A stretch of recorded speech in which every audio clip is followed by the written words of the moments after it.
Once upon a time, there was a boy in the woods who was bringing great treats, but things weren't as they should. A great big wolf, conjuring a great ruse, asked the boy for directions and other subtle clues. He arrived at his house, using the boy's own advice, then revealed himself to his grandma and showed he wasn't so nice.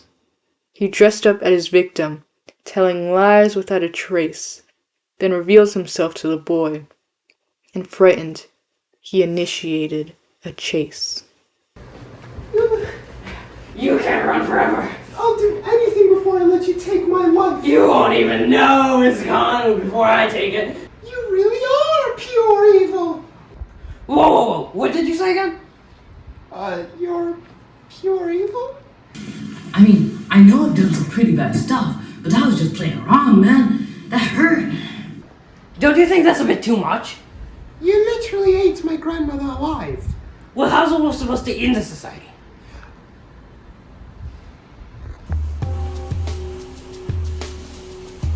Well, what about literally any other food source?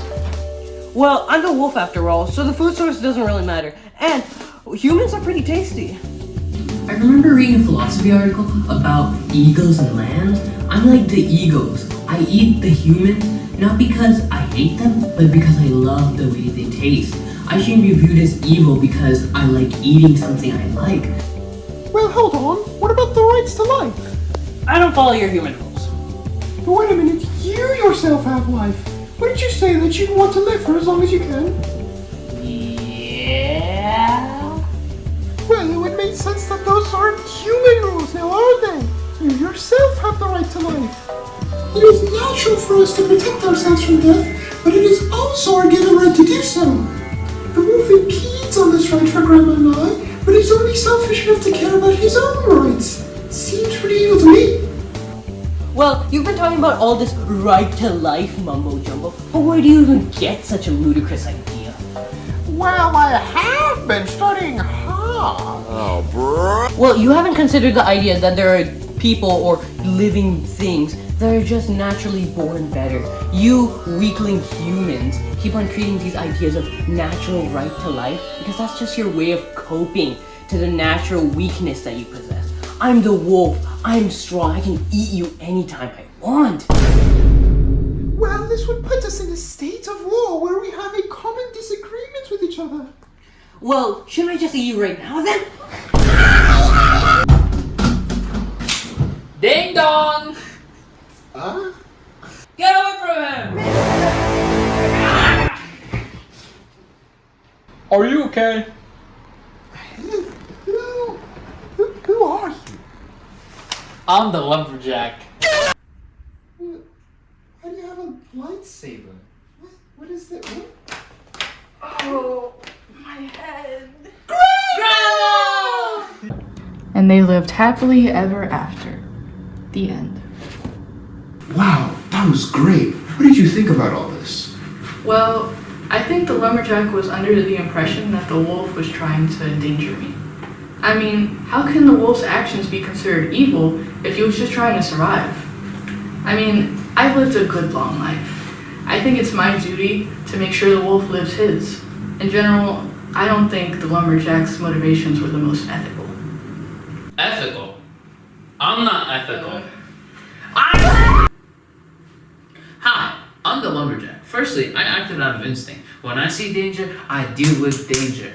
So the greater good for this situation was to get rid of the danger to save a life. Newsflash, the wolf was the danger.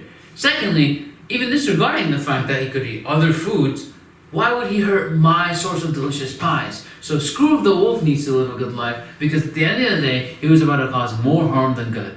You disrespectful sort of piece of... Whoa. Maybe we need other opinions on this one, right? Yeah? So what I consider evil actions is that something that hurts, like an action that like hurts someone else, or kind of like does harm to like an overall like moral like overall kind of like a moral standard that, you know, society has like in place. I think that some like evil actions would be is to like, you know, dishonesty or like lying or cheating or stepping on others to get ahead. Kind of like out there, you'll find that there are like a lot of people that lie and cheat to kind of get ahead or to kind of like reap their own benefits. It's just I think the common denominator is like I would say like kind of greed or like selfishness.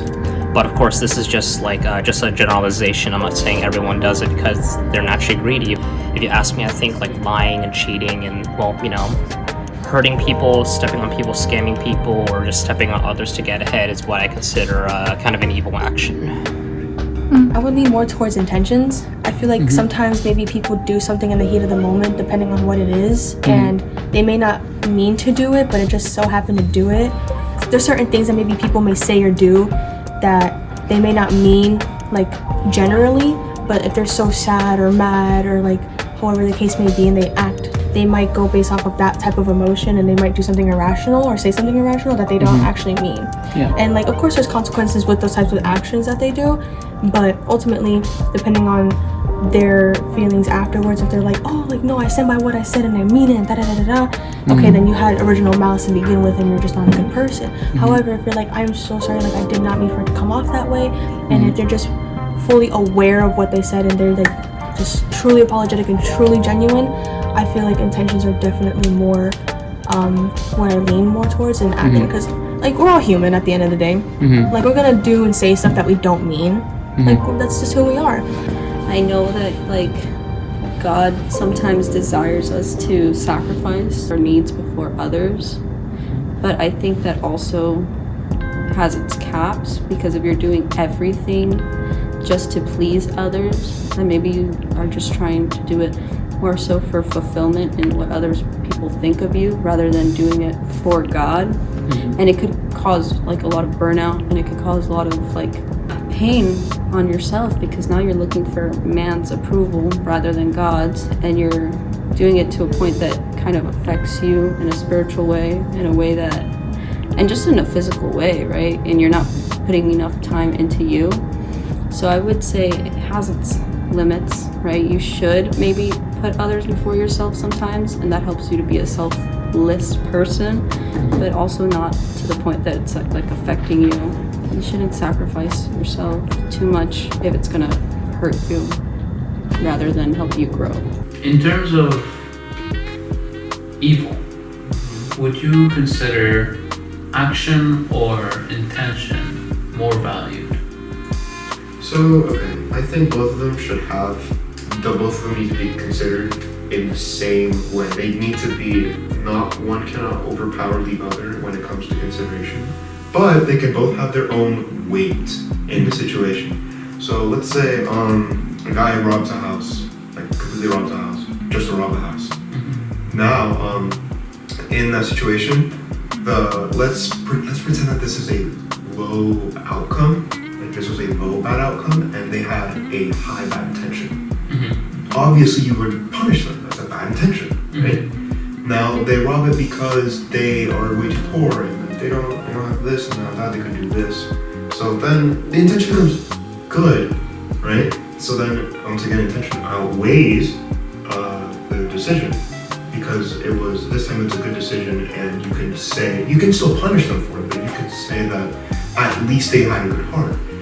The different now, what happens is that, let's say instead of robbing a house, you robbed a high-class security vault, stole legal documents, government, like top secret instigations.